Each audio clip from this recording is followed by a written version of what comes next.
GETCRACK. Wake up, motherfucker.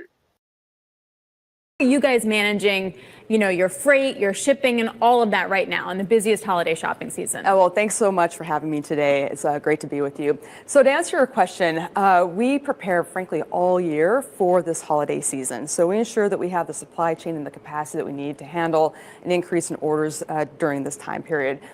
First of all, one of the things that we've done is increase our workforce. So we've hired over 250,000 employees to help with the additional capacity that's needed to handle the demand. And of 250,000. Are those temp workers? That's an insane number. It's inclusive of full-time, part-time, seasonal work. Globally, we have over 1 million employees, which is pretty amazing considering when I started in 2011, we had 50,000 employees globally. So we've grown quite a bit over the last several years, and we need to ensure that we have the capacity to handle the demand, as you mentioned. And by the way, I am very proud of the benefits that we do offer our workforce. Our starting wage on average is $22 an hour. The health benefits of an employee starting today are exactly the same as mine, and I've been with the company almost 14 years. And I think about the career development opportunities as well through our career choice programs. So a lot of opportunity there. When you have to hire that amount of workers for this kind of holiday season, is it warehousing? Is it logistics? Where do they go? All of the above, but primarily our fulfillment centers, which is where our orders are fulfilled. But we also have a transportation network and a middle mile and a last mile. So think of sort centers. We have an air haul network. We have final mile delivery services. And so any type of operation that is within our facilities, those are the roles that we're hiring to. And of course, we also provide jobs through other independent businesses that deliver on our behalf. So if we include for example, final mile deliveries through our delivery service partners. We have over 4,400 independent businesses that deliver packages for Amazon. And so they, of course, employ hundreds of thousands of drivers across the country. I don't even want to begin to ask you how you keep track of all these people and manage them. But it gets to a broader question, too, about the role of technology in all this. And we kind of always talk about Amazon as being an e-commerce company, but it's really a logistics company more than anything else. What newer technologies are being deployed this season that maybe you didn't have in years past that's going to make this a little bit easier for you? Right. Well, I know that you both have heard AI throughout the year this year, and we've incorporated AI not only for our customer experience, but for our employee experience as well. So for example, if you go to our website for our customers, there's an AI-powered tool that we use now called Rufus.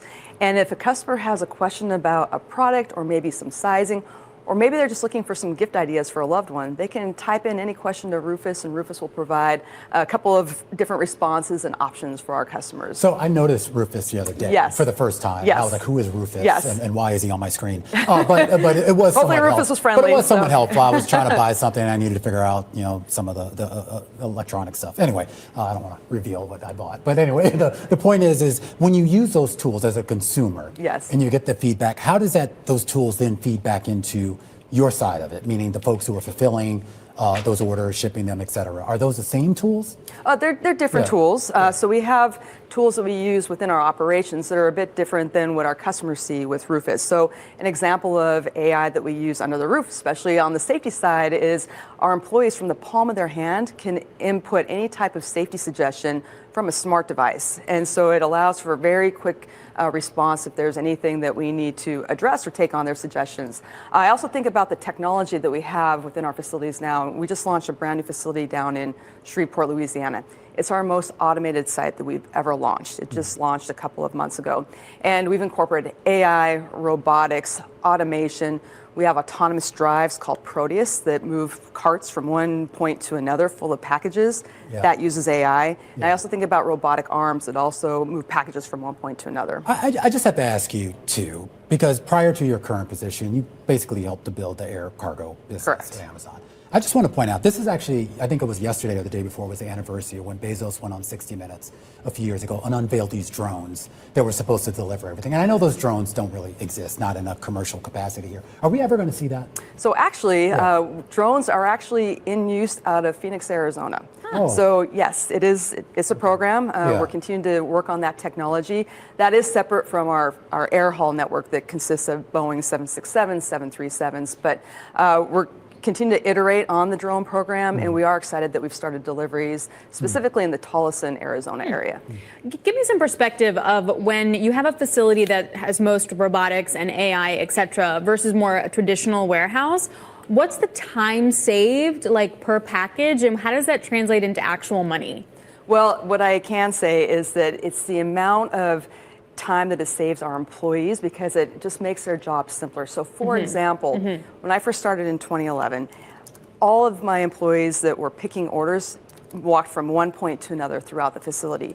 Now, for the most part, we have robotic drives that deliver the item to the employee, so it cuts out all of that walking, and so you can imagine it also reduces quite a bit of time. And when we speak of time, we also talk about regionalization. That's something new that we've done this year as well from a package delivery perspective. So over 76% of customer orders are now fulfilled within region, which means within a couple hundred miles of the customer, which cuts down on the transit timing and therefore the transit costs, and it reduces the touches, which is also where cost is added. And so we've just become much more sophisticated through the use of tools such as AI and machine learning to help just get smarter with how we've placed more of our common popular products closer to our customers. So what's on tap for next year? The coolest thing we're going to be talking about in a year from now? Well, we're going to continue to Rufus lean in. Well, we'll continue to lean into robotics because that's still an emerging space for us. We're really excited about the future of robotics and automation, and we look to incorporate some of that technology and retrofit some of our existing sites to the extent that we can. So more to come in that space. The bigger question is, have you done your holiday shopping already? I still have some work to do. Are you allowed to shop anywhere else but Amazon? Yes. Okay. But I will say that we do have some great deals, and Cyber Monday is not over yet. A little bit better in manufacturing. They're still not expanding. We're at 48.4. That's from 46.5. But as you mentioned, it is better than anticipated. The production number is still down, but up just a little at 46.8. New orders, though, come in above 50, 50.4. So there is some hope for the future in this. And then the employment number, which everybody's going to try to plug into their models for Friday, 48.1 from 44.4. So that's a significant increase, even if they're not adding a lot of bodies. And then, of course, everybody's watching prices paid, 50.3, down from 54.8. So these numbers today would fall into the category of the Fed can probably go ahead and cut rates in December. Certainly not going to be anything totally decisive, but it is a little bit better than expected in both the employment and prices number. However, the headline number still below 50 for the 24th month out of the last 25. It's interesting. Market pricing not changing a heck of a lot. You have now a 64% chance nearly, apparently, according to WIRP on the terminal, for that December rate cut. The big moment of the week is still at the end of the week, as you alluded to, with the jobs number. How does that picture start to change things? Well, once we go through the week, we'll get ADP, we'll get the ISM services employment numbers, and we'll get the jobless claims numbers, and all that gets folded into what people are expecting. But right now, the bet is we get a rebound from the dismal numbers in October with the hurricanes and strikes behind us. The only question is, how high does it go? And then how much can you attribute to a rebound effect? If it got really strong, then that would be something for the Fed to be concerned about. But probably anything up to 200,000 or a little more is going to just be looked over by the markets. I play with this new ECAN function that you turned me on to in terms of like AI extrapolating various phrases from, I guess, earnings calls. I put in reshoring, right, to see how much talk there is of bringing manufacturing back to the U.S. And I'm surprised to see that it actually has turned lower in the past few quarters. So there's not as much talk about reshoring going into this next Trump administration as there was at the beginning of the last Trump administration. Well, I think people have basically figured out what they think Trump is going to do and what's really going to matter. But remember, over the period of the Trump administration and the Biden administration, we've had a lot of reshoring. Now, it's not as much reshoring as friendshoring, but a lot of companies have moved their supply chains closer to the U.S., either Canada, Mexico, or to friendly countries in Europe, so that they don't have as much of a supply chain constraint as they had when the first Trump tariffs came. Stick today is on the tape saying that, it's not preordained a December cut, and now we have comments from Fed Governor Waller. Right, Steve Leisman? Yes, we do, Scott Wapner. Fed Governor Chris Waller will say in a speech that he leans towards supporting a December policy cut, depending, of course, upon incoming data. He says he expects rate cuts to continue over the next year until we approach a more neutral setting. There's still some distance to go until they hit that neutral setting, Waller says. On the outlook for policy, he says policy is still restrictive. That is putting downward pressure on inflation. Cutting again means the Fed is not pressing on the brake pedal quite as hard, but still, he says, pressing on the brake pedal. As a December cut will not, quote, dramatically change the stance of monetary policy. There are some concerns he has. I'll get to those in a second. He says the speed and timing of cuts will be determined by economic conditions. Recent data raise the possibility, he warns, that inflation progress may have stalled. He says monthly readings on inflation have moved up, quote, noticeably, but he expects inflation to continue on the path to 2%, which is why he says he can support a cut coming in December, depending upon, of course, the jobs data this Friday. He mentions the JOLTS data tomorrow, also mentions the upcoming inflation reports and retail reports that are coming before the next meeting. He does expect a rebound in that November payroll data. The labor market, he says, is significantly looser, but still is strong. The committee could be skipping rate cuts, just a conversation you guys were having, multiple times on the way to neutral, assuming that next year's Fed forecast for a average forecast, that is a 3.4% funds rate, is still accurate. So, Scott, he's on board with a cut, but says, hey, hang on a second. We do have some data between now and then, but he still seems to be leaning towards that December cut. And I will check for you the probabilities that are now 10 points higher as a result of this for December. We went into it at 60.8. We're now at 70.3 to be precise. And I can't do the math on all of it, but it does seem like that has kind of also raised the probability of a March rate cut down up to 48 from 43. Less so down the road, Scott, but 10 points higher now on that December cut after Waller's remarks. Yeah. I mean, do you feel like, Steve, at minimum now, we'll just have a more vigorous debate in the room about maybe December is going to happen, but certainly after that. I mean, if you take, Bowman and against Waller and maybe some of the others, you're going to have more back and forth maybe than you've had over the last many months. For sure, Scott. But interestingly, I think the market is priced for that. If you look at the way it's priced, has that December cut with a 70% probability. It's not a slam dunk, but it's closer to a dunk than anything.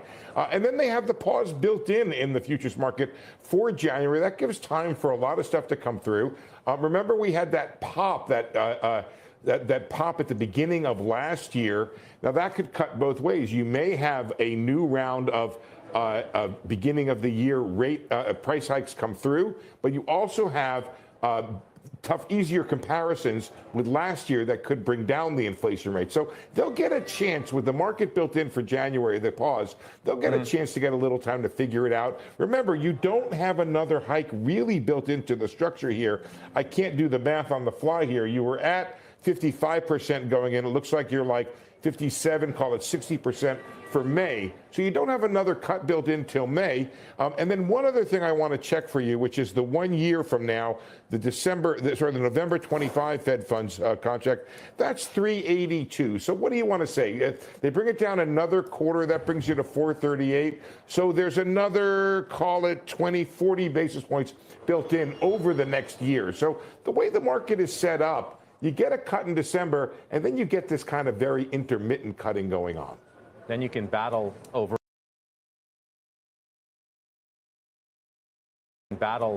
where neutral is, because they still don't know. Steve, thank you.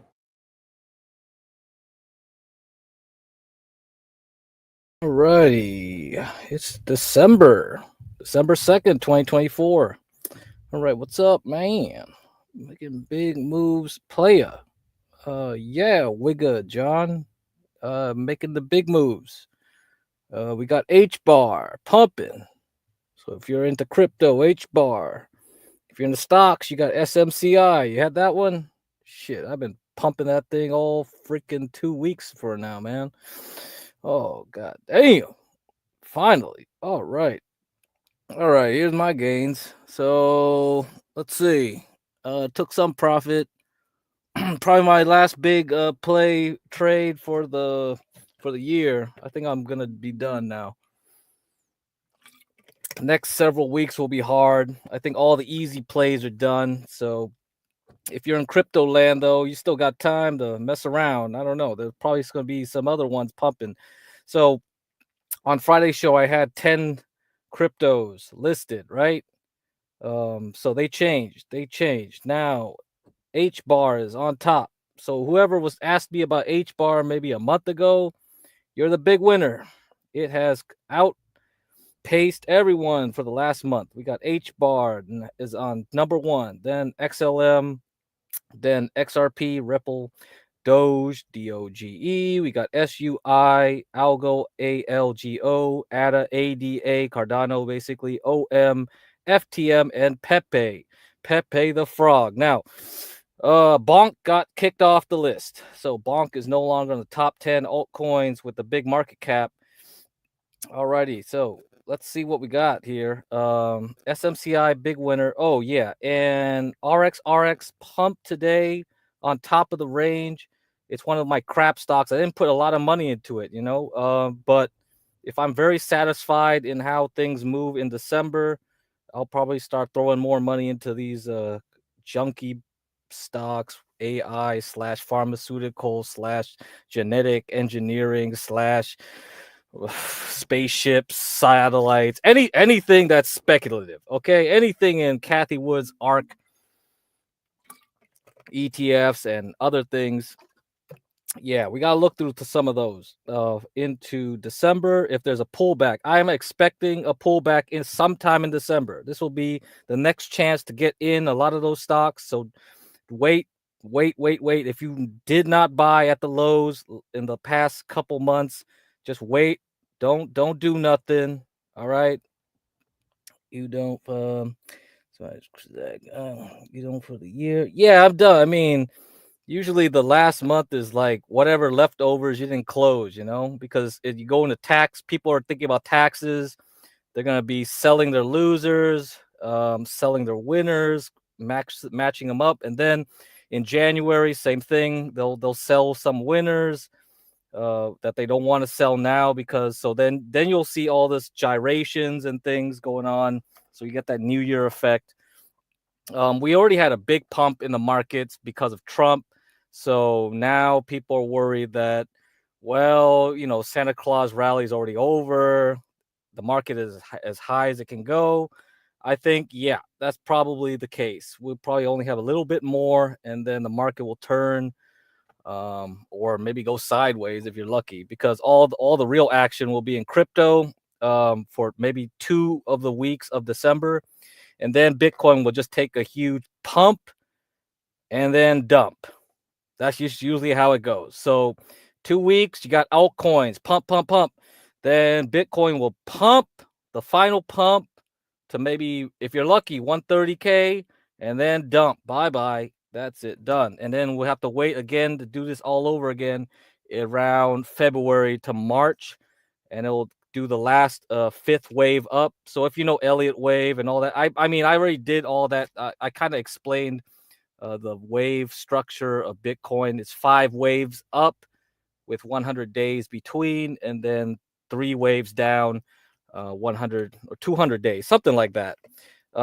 Anyway, so I'm pretty much done with that. Okay, let's go. Let's see what else we got. Oh yeah, play the commercial. I gotta play the commercial for you guys. Donate. So if you want more crazier content, I mean, I'm gonna start doing it where I'm gonna start putting out layout plans for trades, incorporate the DeMark indicators, things like that. That'll be really cool. I think the DeMark will be really useful for stuff like crypto and petty stocks and things like that have wild moves, and you can't really tell when they exhaust their extensions. Yeah. Feel like I should go. Feel like I should go. Feel like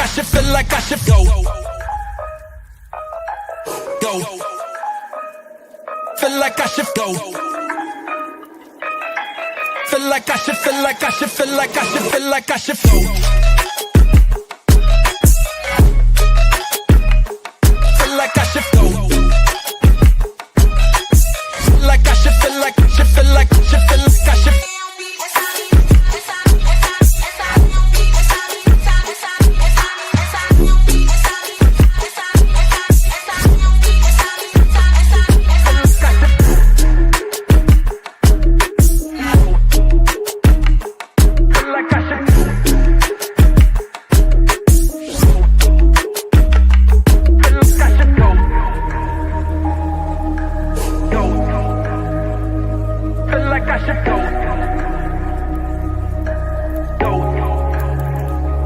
feel like I should go. Go. Feel like I should go. Feel like I should, feel like I should, feel like I should, feel like I should go. Okay. Okay. So I need to put some disclaimer here. So I was switching out last week SMCI. I went into SMCX for the 2x leverage. So all last week I was just slowly rotating around out into SMCX, and so I'll probably just ride out mostly in SMCX for the next move up. Now, assuming semiconductors don't take a huge shit, like on some earnings sometime down the line. Well, hopefully not. And that'll depend a lot on this week. So a lot of today's move was just on that ISM report and Waller's Fed President Waller's comments. Now we're back to the high. Well, you gotta be careful now the next 2 days, all right? And then Friday is the big day with employment data. So that's payrolls data for last month. So this is why be careful. If you got a lot of long positions, start thinking about getting some insurance this week. So there you go. If you're going to keep it through this month, all right? But otherwise, do what you can. Do what you can. I don't see any problems right now. We'll have to see. And if you want, move it over to Coinbase and gamble on some crypto because there's plenty of them. HBAR is up 20% in the last 40 minutes. So, yeah, very good. Very nice.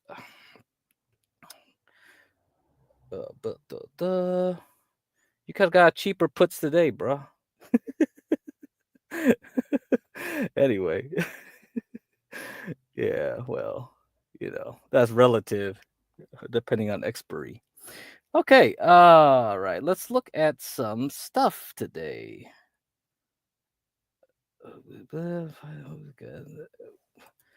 That's what you did, White John Galt. You bought them. Don't ask me. You said Friday deals. Didn't you say Black Friday deals? Yeah, anyway. See, I mean, I think this is useful for you guys. Like, look at what the White John Galt says, and then look at what he changes his tune like the next few days later. I think you'll learn a lot.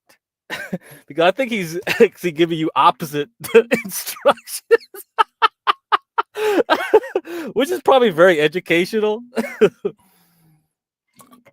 Yeah, there you go. Theta's not your friend. Yeah. If you want to teach some Greeks, White John Galt, you can have your own show. You can teach all the Greeks. We don't got time for that. Anyway. Alrighty. Hedera hash graph. This is HBAR. Price has gone vertical. Yeah, definitely gone vertical like since Sunday night. HBAR, a top layer 1 network, jumped to a high of 28 cents and 28.47 cents. How about that? Up by over 582% from its lowest point this month.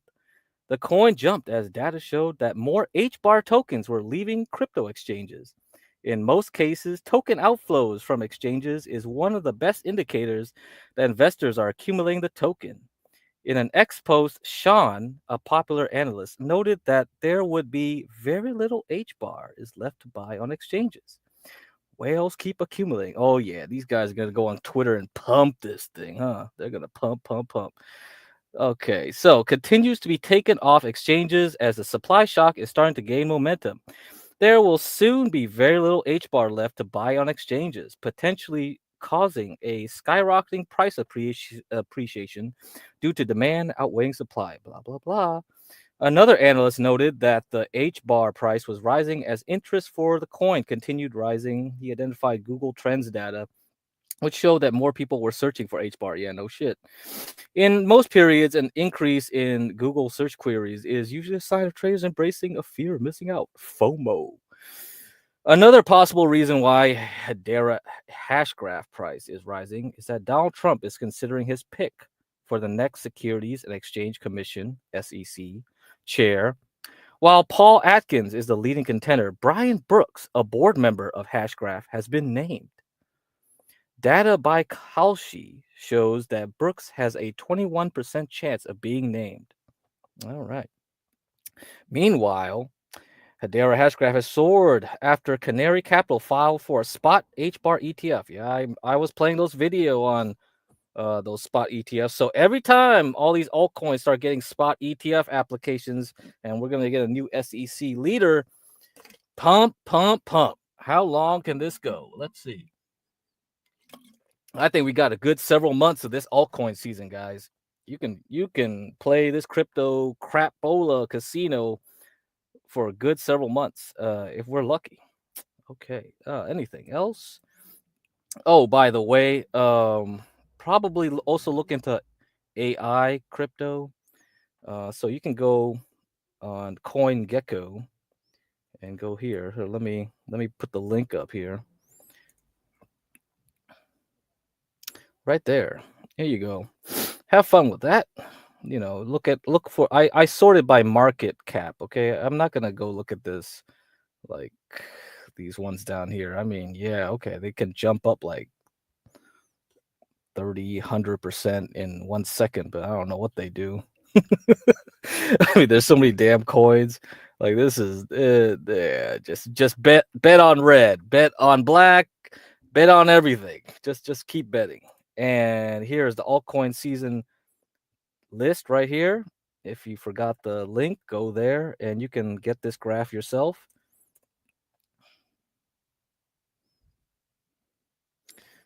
Very nice graph. They give you the winners and losers, and it's updated on real time. And you can see we are in now officially altcoin season. We broke above 75. So on Friday, I said like, yep, it's above 50. It's probably climbing forever to above 75. Now we're here. We are now in altcoin season. So have fun with that. Okay. All right, let me play the next video. We're going to talk about retail again. Retail sales for Black Friday. Let's see what this guy says. Oh, let me find that video for you. Let's see how many consumers were buying. Shoppers spent nearly $11 million online, up 10% from a year ago, according to Adobe. Cyber Monday shopping is underway as we speak. Let's bring in our next guest to talk about some of the key trends. Michael Zakur, Five New Digital founder and author of The New Retail. The NRF just named Michael in its list of influential voices impacting retail in 2025. If you were to write 3 headlines, what would it be this year, Michael? Healthy exuberance, healthy spending, and a bright outlook going into the holidays. Is that different than irrational exuberance? I guess it is different. It's justified, right? I think irrational exuberance is expecting things to be better than they are or something bubble-ish. I think people are feeling really good about their wallets. They've seen, employment is steady, inflation is coming down, and people are really ready to spend on themselves and their friends and relatives this holiday season. How many times have we heard about the demise of the consumer this time around? And it's been greatly exaggerated every time, I guess. Every single time. The headline that I've been dealing with for over a decade is it's the retail apocalypse. And I've maintained over the last decade, and it's certainly these last 4 years, that we're experiencing a retail renaissance. There are more places to buy more things in more ways than any time in human history, and the numbers back it up. And so we have traditional channels like physical formats that have really changed and become more immersive. But now, not only online can you buy from marketplaces like Amazon and websites, but people are buying through live streaming. They're buying through cross-border. If we look at what TikTok and Shein and Temu have done, it's really just an amazing time to be in the retail industry. If you were only cared about deals, and I saw some videos, which we look forward to every year. I guess we shouldn't. People waiting outside the door, and then the mob scene and the fights and everything else that goes on. With so much being online now, can you find all the deals online? Do you not have to go get involved with that at the stores, or does it still help? Not necessarily. A lot of the great deals are online, but if we look at who's done really well over the season so far, Walmart's come out a clear winner in all of this, and people are spending in their physical stores. They're spending on Walmart.com. Also, if you look at the off-price retailers, they generally don't sell online, or maybe 2-3 percentage points or 5. But people are going into places like TJ Maxx and Ross and Burlington, and they're digging in the piles and enjoying that treasure hunt. So I think we're seeing healthy spend inside the physical formats as much as the e-commerce. But the e-commerce as a percentage of the whole has grown fantastically. Can you point to what Target did wrong? Yeah, so, I think Target's fallen back a little bit. If we look back 6 years ago, Target was actually ahead of Walmart in terms of how they were integrating online, offline technology and supply chain for what we call the new retail format, to build an ecosystem. So I think they fell away from that. They stopped investing at the same time that Walmart went all in. I mean, so Walmart now has a marketplace. They're on Roblox. They have their own virtual world called Realm. They do online, offline integration great. I mean, Plus, to be fair to Walmart, Yeah. they've done that for quite a while, just in terms of building up an online advertising business that's making a Absolutely. significant amount of addition to the bottom line, too. Yeah, that's it. They've built that perfect new retail ecosystem. The other thing that Walmart has going for it is they're less focused on discretionary items, and Target was more focused on discretionary. But when I look at Target's leadership and underlying numbers, I think they're going to have a really strong 2025. I think we're going to see them come back. All right. Well, that was good, I guess. Pump, pump, pump. Americans still want to spend. All right. Let me see what we got here. I'm going to do some scanning today. Do some scanning. Okay.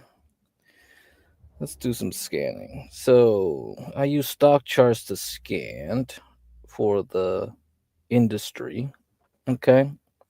If you remember from my October streams, I made this script.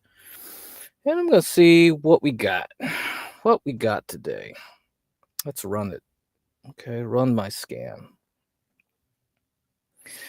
Let's see what's the top sector here. Industry group.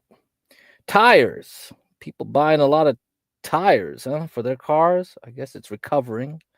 We also have renewable energy equipment. Yeah, that's starting to rise. It's recovering from Trump. Yeah, okay, that's correct. Automobiles, that's probably just an artifact of Tesla, so I wouldn't trust too much on that. We got auto and parts. I mean, parts stocks are doing well in general. AutoZone, O'Reilly, those are two ones that I like. Okay. But here, clothing and accessories. It's been going up since August. Nice trend. Consumer electronics. Yeah, okay, that makes sense. Personal goods kind of trying to rise. Footwear trying to go up. Gambling. Gambling and clothing. That's what retail seems to be liking to do. So that tells me economy is not bad. If they like to waste money on clothes and like to waste money on gambling, that's a strong retail environment right there. So that's a good sign. We've got some legs on this economy for a while. Let's see what else we got. Media agencies, advertising. Well, also a good sign. So ads are being spent. Internet, of course, yeah. Specialty retailers. Oh, specialty retailers. I'm guessing like Louis Vuitton. What other ones? What other specialty ones? I don't know. I gotta look into this one. Yeah, I know. LVMH is one I like. Yeah, that's a good stock. I wonder what other specialty retailers we got here, like Nordstrom. I guess. Yeah, right. Let's see. Toys. Oh, toys going up. Oh, also another good sign. Yeah, they're spending money on toys. Personal products still stuck at the bottom. Okay, nothing there. Media, consumer goods. Yeah. Broadcasting, entertainment. Yeah, okay. So I think those are the top ones. That's a good sign, right? So retail is doing good. At least for today. I don't know. We got the trends right now. That's so far as the trends we got. Okay. So I think it's all good, very good to go over every industry group, every sector in the S&P 500 and discover what's in there to find new opportunities to buy stocks. That's one way. That's why we have to do the scanning stuff. That's one of the things I got to start doing for you guys into next year. So every week we go over that thing, and that'll help us with the rotations.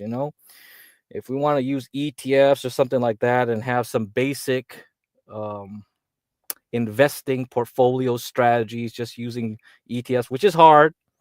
I mean, I'll have to try to beat the S&P 500 only using basic ETFs, basic strategies around there, not using stocks, not using leverage, and see if I can beat the S&P 500. If I can do that, you can take the same idea, start incorporating leverage, start incorporating whatever, on the same concepts. Very basic. So you just need to have the idea to rotate. This is the most difficult thing to try to do. People, it's like me jumping around from stock to stock trading. Okay, whatever. But for most people that just want to do some basic rotations every month or every quarter and try to beat the S&P 500 over time, somebody that's like mostly, you ever did cover? No, I never did cover calls. I mean, that's pretty good for insurance, but yeah, I never did those. No, I never did any of those option stuffs. I'm pretty lazy. I should know that though, like at least doing those basic ideas. Yeah. And in any case, yeah, something that simple, it should be done because that's very accessible for a lot of people that have very little knowledge of the stock market. If you can beat just the S&P 500 in performance, just doing rotations, that is key. And that will start the beginning of your entry into active investing, active in money management anyway. Otherwise, yeah, you could just go use mutual funds for that. See if they can beat you. You're going to have to try to beat the mutual fund. That's what you're trying to do. And it shouldn't be that hard, I don't think. Okay, next video we got. Let's see what we got here. I got a lot of Intel videos. That really, I was gonna have a stream this morning, but I was like, nah, I'm gonna wait till tonight because I had to look over all the little Intel things because there was a big news on Intel. Intel CEO is gone. So that was one of the stocks I was looking to buy for long term with my profits this year. Intel, Boeing. Like I needed a couple more blue chips for my long-term portfolio, and I was waiting on them. Boeing looks like it hit the bottom. I was waiting for Intel to drop the next shoe, and they fired their CEO. So let's see what happens in the coming month, huh? Maybe it'll drop back down or lower next quarter. I don't know. So this is going to be interesting. So next quarter we'll have 2 CEOs instead of 1, 2 co-CEOs. This just reminds me of the whole Apple thing all over again. The stock would just keep getting punished until they find the new CEO. Yeah, Apple, which I got like what, back at like 1 penny or something, way back when they went bankrupt, or it was going to go bankrupt. No, those were the times. Those were epic times. I don't think Intel will get to that point. That I don't think anybody would say like, oh, Intel's about to go bankrupt, but it's pretty close. It's almost the same. You get enough bad press, they'll push the stock down to crazy valuations. That's always the thing. Okay. Let's see. So next one is chatbots, then Elon, then Intel. All right. So, okay, now we're going to talk about chatbots. Chatbots is the next video here.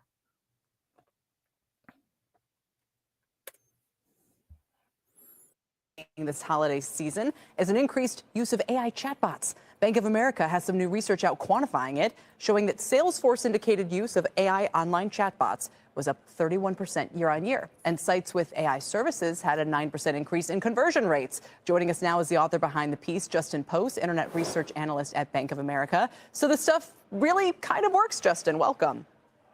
Great. Thanks for having me on. I appreciate it. Where in particular do you think they're successful? Sure. I think they really help people find deals, and people are looking for value this holiday. Not a lot of chatbot usage last year, so the numbers are really up strong year over year. But the sites that have really integrated with AI and integrated their data with AI are seeing a nice uptick in traffic this year. So when people go on the site and say, where can I buy the best product at the lowest price, AI chatbots are driving that traffic to retailers right now. Okay, so can you give me some great, I have had zero experience with that. So in other words, are you saying people are going to like OpenAI and asking for deals, or are these chatbots that exist on a website that they have to go visit or on an app that they have to go find? Sure, it could be general usage as a traffic director on OpenAI or Google with AI overviews, or some of the sites have integrated AI technology where you can ask questions while you're on the site. So it's driving traffic to retailers, and then once you're on the site, you can use AI and it's improving conversion rates. So it's kind of a double impact for the sites that have AI technology. Yeah, and again, we had a fun package where I used Nibble on, I think it was like a mattress site, maybe a beauty site, to try to get a deal. But my experience was kind of mixed, and it wasn't clear that it was really driving deals in the first place. But again, I'm sure there are people out there who are really refining their use of these things, right? Absolutely. I think you get better at using them as you use them more. And Google did point that out with AI overviews. Those that use them more are growing at a faster rate than those who haven't tried it. So it's kind of a habit, and people get better at it over time. What would be your kind of stock plays kind of stemming from all of this? If this is going to continue, and as we know with new technology, we're going to see more and more adoption. Sure. I think Amazon, which has a whole cloud division and AWS division, is going to be really strong with usage of AI. We were encouraged with the Black Friday data, sales growth at or above our expectations for the whole holiday season, despite all the earlier promotions in October. So someone like Amazon is going to be very strong integrating AI into their retail site, and we think a key beneficiary, and also appearing to be having a pretty good holiday so far. So there's a stock we like. Other stocks that use AI are on the media side, like Meta, that has pretty good integration with AI. And I think you'll see some new things from them next year that's quite interesting. And just finally, a couple of your other top e-commerce stocks, RH, Chewy, AppLovin, do these have any kind of overlap with our discussion? Sure. I think RH is more of a play on housing. I know we were talking about that with Home Depot, but certainly expect them to benefit from lower rates and a housing recovery. So on the smaller cap side, there's a stock we like that's done well this year, but the housing cycle we think is just starting. It's been depressed for 2 years. So for that reason, we think Restoration Hardware is pretty interesting here. All right. Justin, thanks for joining us. Really appreciate your time. Sure. Glad to be here. Justin Post with Bank of America. Okay, let me get rid of these. All right, so we got your AI stuff. Now, we're going to talk to Elon for a bit, okay? Elon is fighting OpenAI. So this is the war. The war has started.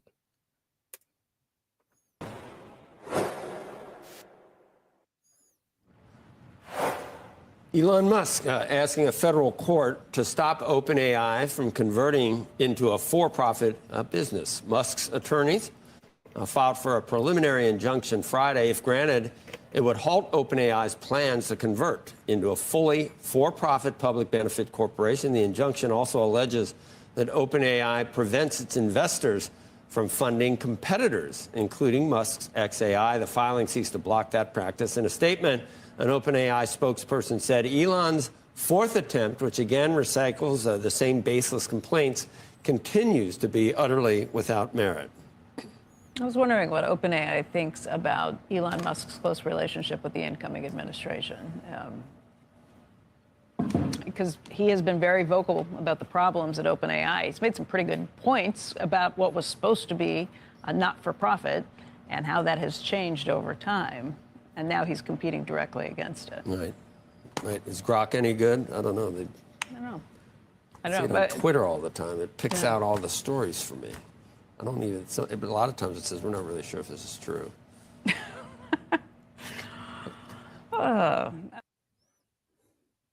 Elon Musk asking a court to temporarily block OpenAI from becoming a for-profit entity. Calculated move from Musk, who has his own AI company in the works, xAI, and his timing couldn't be better. OpenAI has already caught heat. You need a scorecard on this, folks, with the OpenAI and the xAI for its potential pivot, with some questioning the company's intentions after claiming for years to have no goals beyond operating as a nonprofit artificial intelligence research firm. But Elon Musk may prove to be one tough opponent, given his role in the upcoming Trump administration, his connections there.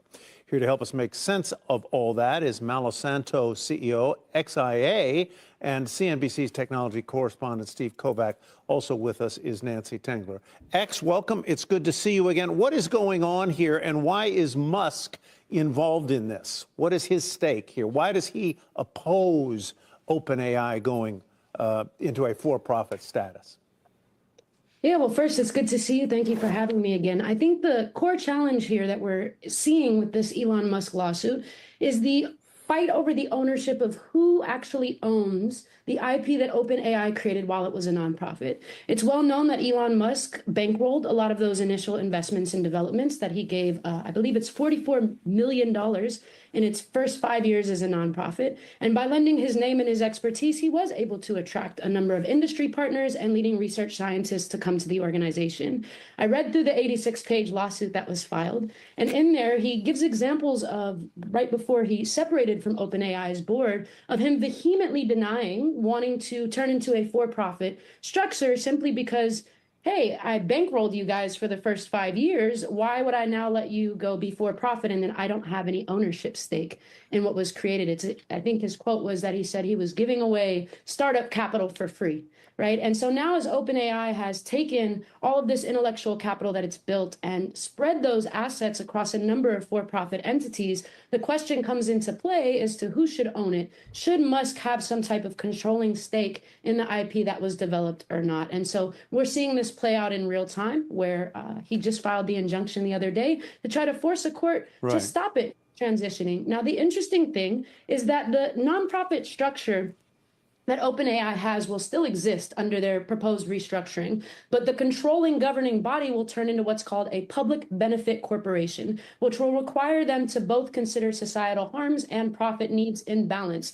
And unironically, this is the same structure that Elon Musk has inside of xAI. This is also the same structure that Anthropic has, which is home to another major OpenAI competitor, Claude. And so the question becomes, is it really truly about the intellectual property and who should own it? Is this something petty? Is this something that is being played out? And I think we'll have to see what the court decides. Well, what do you see it as X sees it, basically? I mean, it is very deep involved and gnarly. Yes, and let's look at the timing of what's happening here and what happened on Friday. Asking them to stop being a for-profit company. Last week, the Wall Street Journal reported that xAI is about to launch its first consumer product. xAI is way behind all these other AI companies, OpenAI and Anthropic. That is Musk's company. This is Musk's company. And right now, you can't, unless you subscribe to X, if you're a premium subscriber, pay however much it is a month, you do get access to it. But other than that, there's no real way for just people like you and me to access it. It sounds like that's going to change pretty soon. So it's going to be a direct competitor coming sooner than later to ChatGPT. And by the way, xAI is being operated like a for-profit company. So you can look at it one way, trying to kneecap a competitor, saying, hey, you guys had this original mission. By the way, I bankrolled much of your original mission, and here you are going against that. Microsoft gets involved in here, too, because it's not just about this abandoning the mission. It's also alleging anti-competitive processes between these two companies because Microsoft has such a huge stake and gets early access to OpenAI technology. And the final bit here is Musk alleges that OpenAI is telling its investors, don't invest in anyone else. That includes xAI. So there's a huge fundraising race going on here as well. Right. I mean, again, Nancy, there's a tension here that has not yet been solved with a lot of these AI models, but gets to the business models and the profitability and the potential profitability for sources. So if you're Reddit, if you're a news organization, if you can license to these organizations, that's why the xAI thing with Twitter is so interesting. They have to get their information from somewhere. And it's one thing if you're OpenAI and you did it at first because you were a research institute and you just scraped it off of the internet. But now that everybody gets the game and now that you're a for-profit, you're going to have to pay to be able to continue to access all of that information, or Kate Rogers has reported, or Kate Rudy has reported, you're going to or just try to generate it yourself by literally covering the news yourself or what have you. Yeah. Yeah, and I think Steve's right. I think this is a kneecapping event that, because they're so far behind, and that's OpenAI, to your point earlier, You're Tyler. so far behind OpenAI. I'm sorry. Yes, to your point earlier, You're Tyler. so far behind OpenAI. I'm sorry. Yes, XAI. XAI is so far behind. All right, let's just get that clear, right? All right. I don't know, whatever. But the war has started. The battles lines are drawn between nations, between companies for AI dominance. So, hey, we're going to have fun. This is going to be real fun the next several years to a decade from now. Okay. So let's look at what we got here. Let's look at some charts for a while, huh? Shall we? Let's look at some charts. So SMCI, my favorite thing, since I told you guys about it how many weeks ago. It hit 40. We're at 40 now. Now, I didn't expect it to hit it this soon, but hey, we got here. So now I'm thinking, can it get to 50 this month or not? Or is it going to have to wait for the new year? Good question. Good question. Because we're all dependent on SOXX. It's still at the bottom. I did see some life today, though. I did see some life. ASML. Pretty good. Is it finishing up a bottom? I wonder. ASML was one of those stocks that started a bigger downtrend from October. Since July and then October. So this is kind of like, well, is it done? Is it finished? I wonder. Now we have Intel too. So now the next several videos, we're going to discuss Intel. What's this thing going to do? Is it going back to 20 now? We don't know who the new CEO is. What's going on here? Oh, man. But the big boy in the room is Avago. Broadcom, basically. Broadcom bought Avago. Thursday, December 12th is the earnings. Well, guess we got to wait till then. So these are big question marks. Big question marks on how the NASDAQ is going to do. Because NASDAQ is right back at the high again from November 11th. Well, if it's going to go higher, I don't think software is going to do it. Software is probably done for the year. So that means the only way that's going to drive it is semiconductors. So either SMH, SOXX. I'll tell you this, looking at NVIDIA, I don't know if this thing is trying to make a new high or not. I don't think so. So then it's up to Avago and all the other laggards to try to make it up. So that's a tall task. Tall task. Very tall. Because let's see what the Magnificent Seven is doing. Let's look at that. How is the Magnificent Seven doing right now?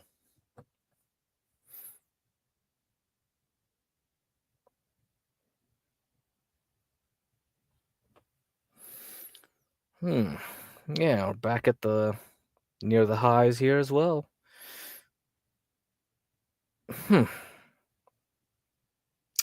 Yeah, I don't know. I don't know about you guys, but I think you're going to have to watch this a lot carefully. Very carefully, okay? So this, I think Wednesday we'll have ISM service report.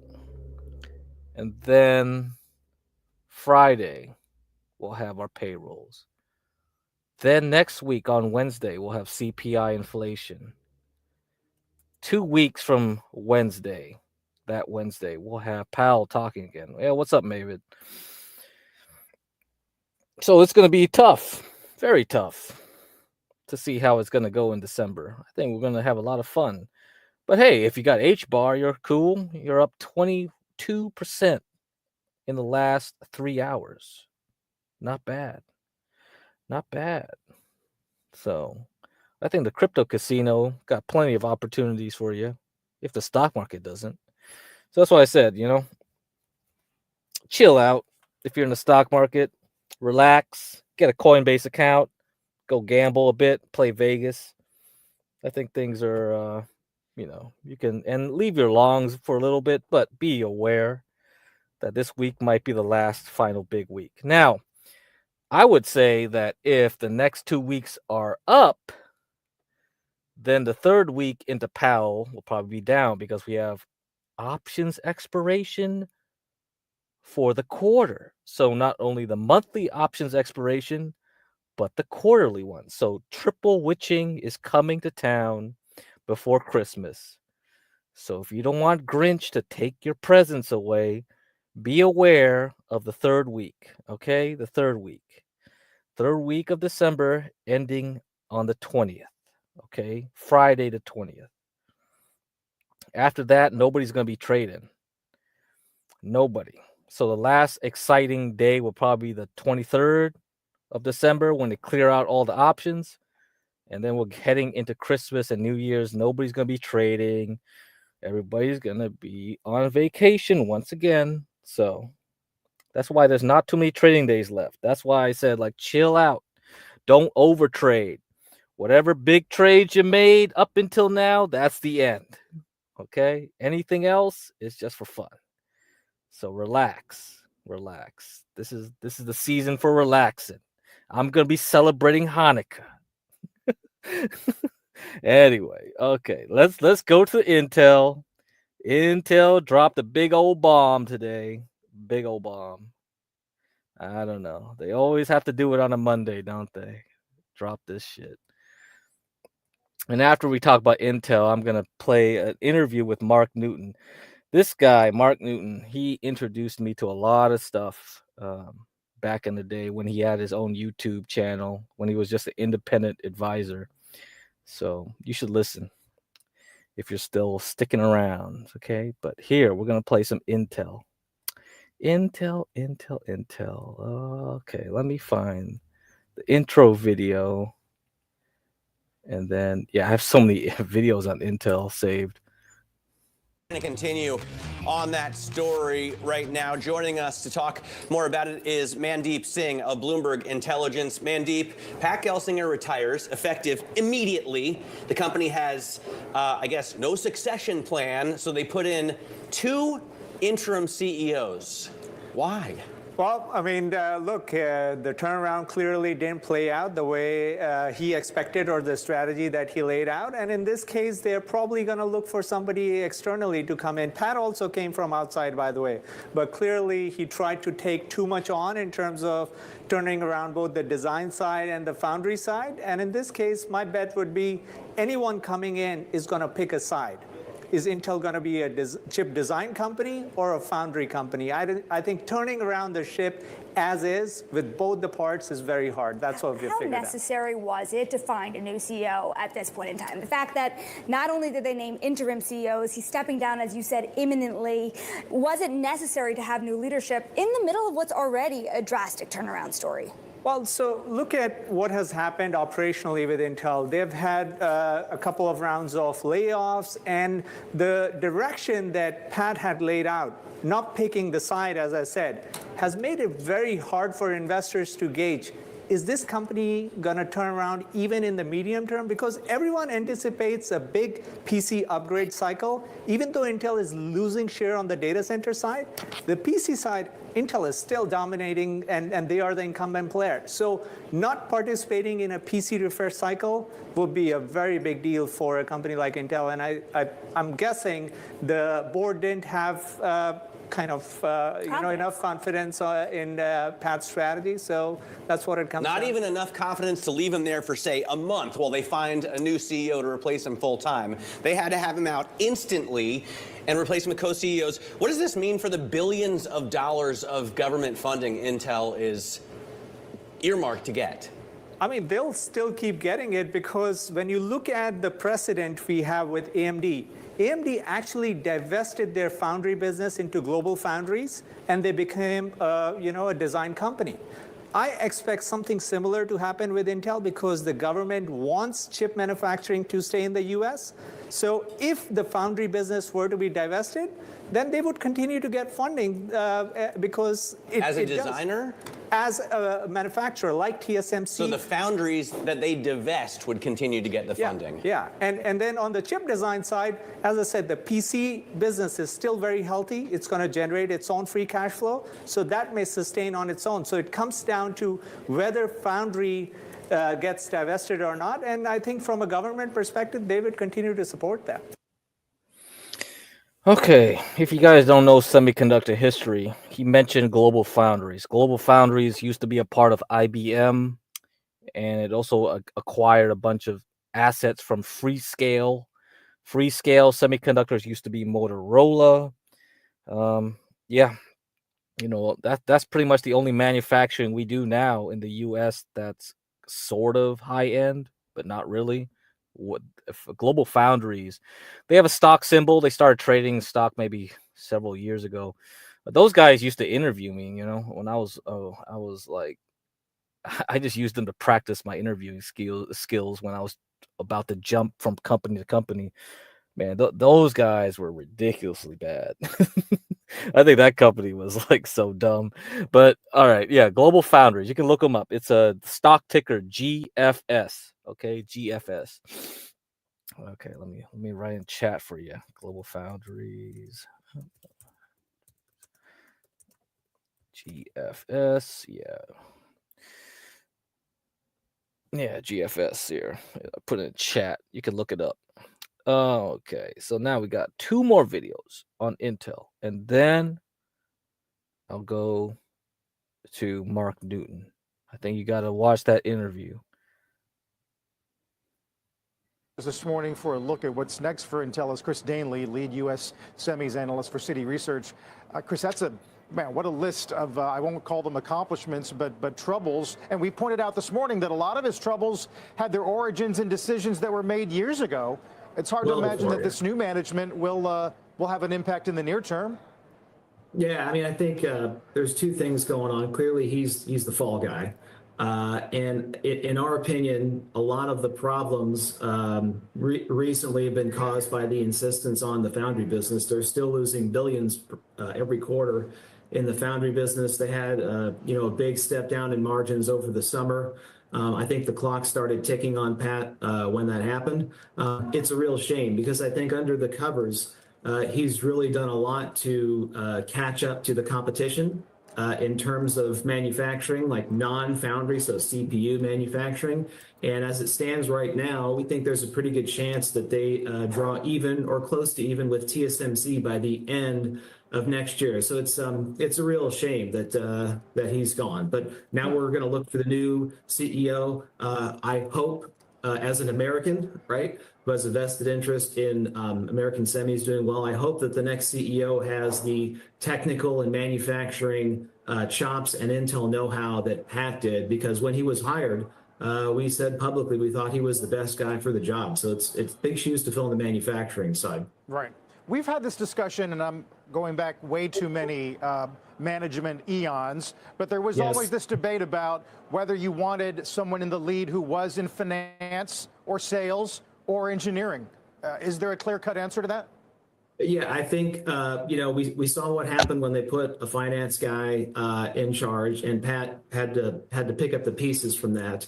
Leading edge manufacturing in semis is a very, very technical, intense position, right? And I actually think that, the new co-CEOs, Dave and Michelle, would agree that they need a technical person, not necessarily a finance or a salesperson. So I'm big fans of both of them. I've known Zinsner for a long, long time, have the utmost faith in him. When he was hired by Pat, we said it was the CEO, CFO dream team. So I think as long as those 2 are in charge of the new hire, I think they're going to get as good of a person as they possibly could.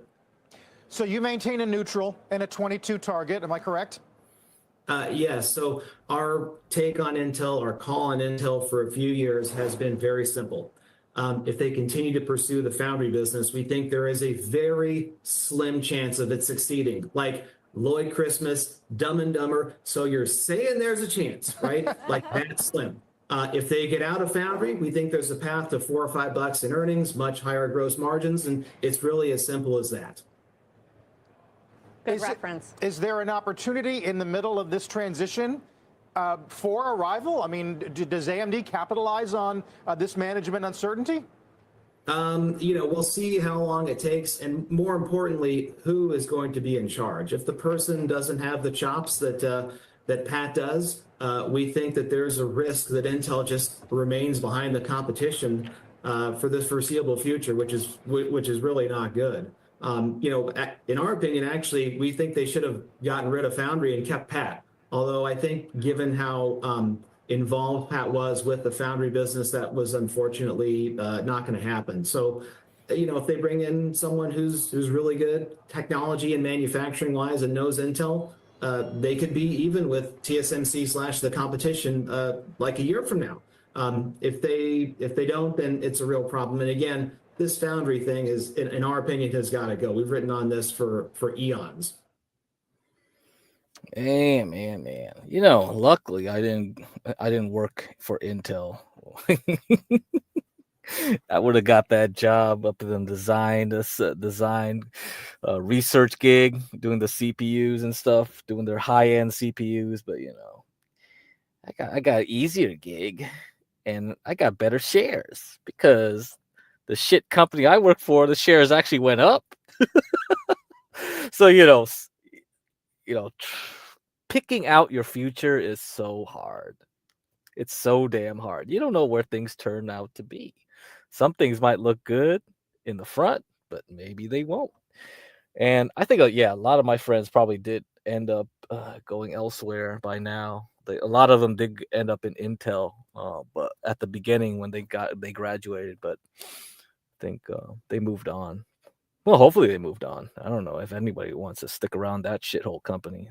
That company is poison, politically poisonous. Let's put it that way.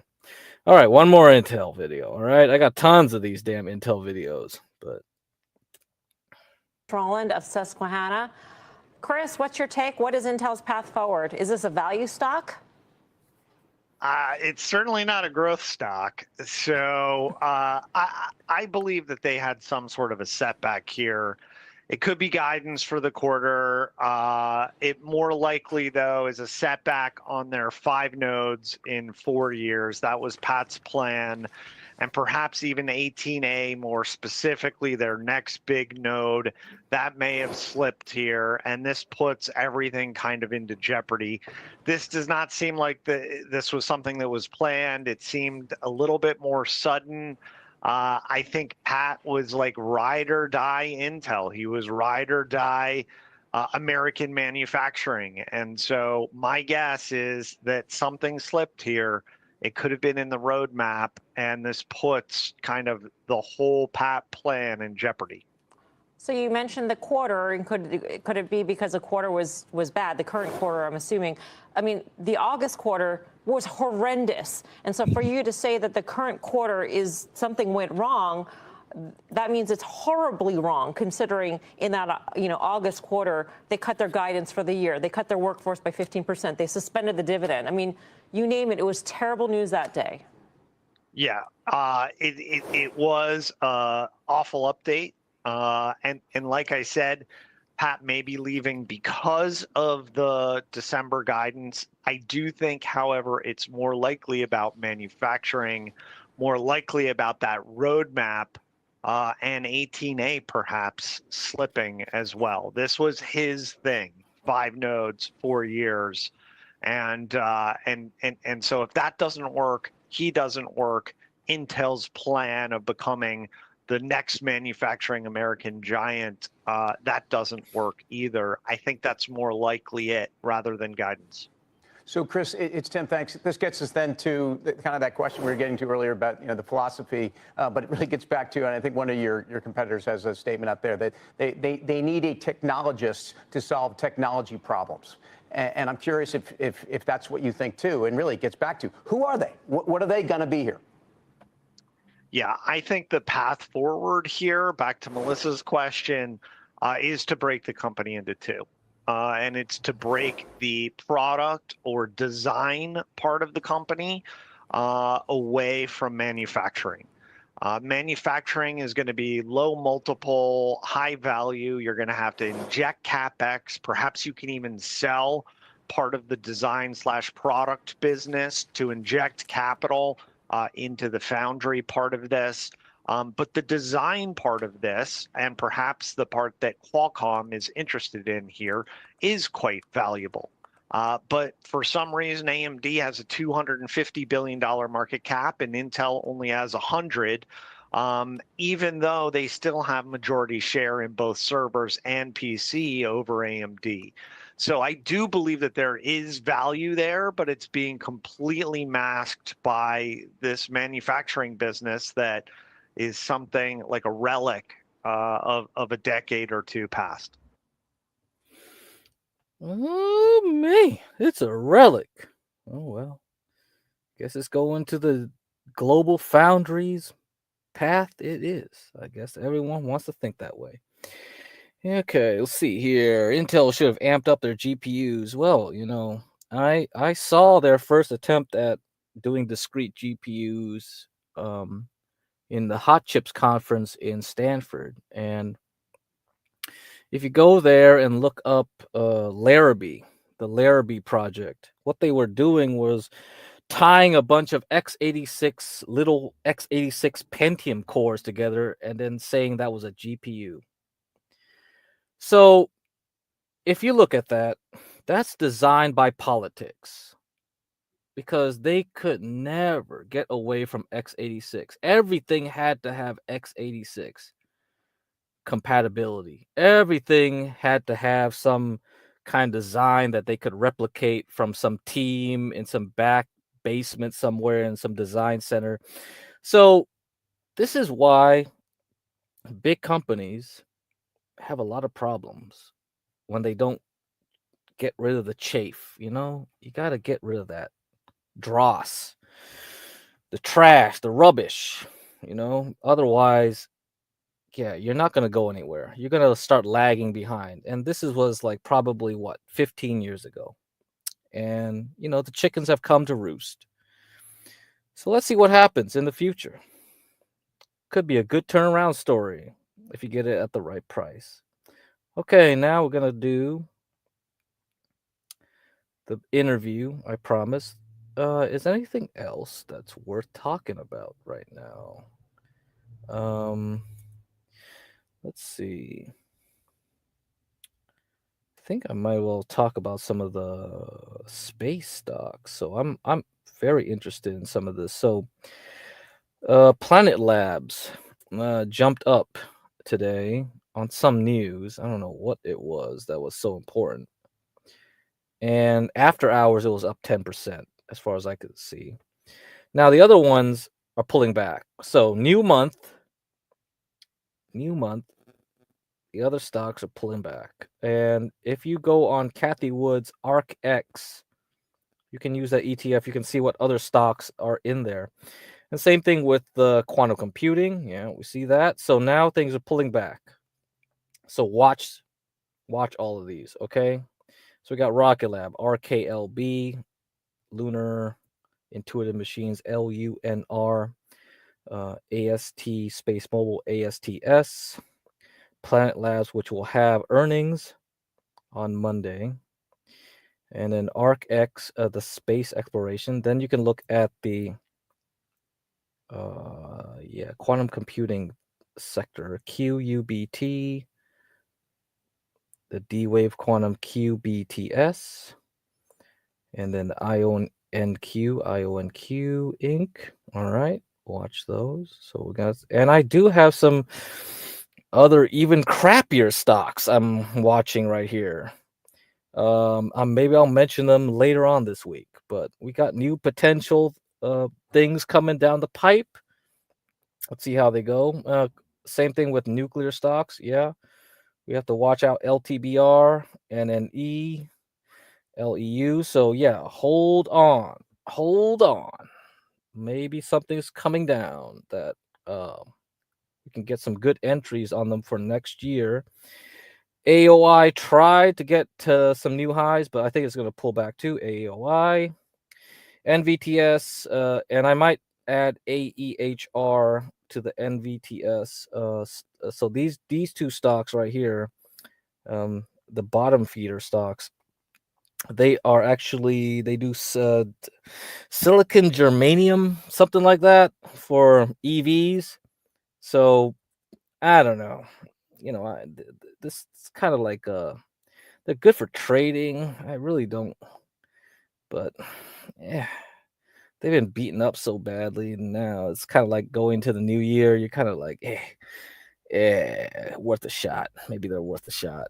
But since after Elon was like, oh, Tesla doesn't need too many of these silicon germanium chips, we're gonna do something else to avoid paying too much of these specialized chips, silicon germanium semiconductors. They had like, these things took a crap. So, but hey, the other car companies might still need them. So, yeah, look at this bad boy. It used to be like $20, and it crashed all the way to like $1.80. So, yeah, I like seeing junk like this because you never know. Any of them could be Carvana. Oh man, Carvana. Yeah, why did I just buy it at 4 and sell it at 15 or whatever the heck it was? I could have just kept it for 250. You never know. Some of them might be that way. So that's why I'm always like telling you guys to look at these trash stocks. So let me look at this Planet Labs here. I don't PR. I don't know what this crap is. What the heck? Why did this jump on this news? I have no idea. So here, let me give you the link. You guys can read this yourself. Okay. Something about AI. I think anybody just does a press release and they just say something about AI, they'll just get some easy pumps, right? It's so easy these days in the stock market just to get people to buy a stock, huh?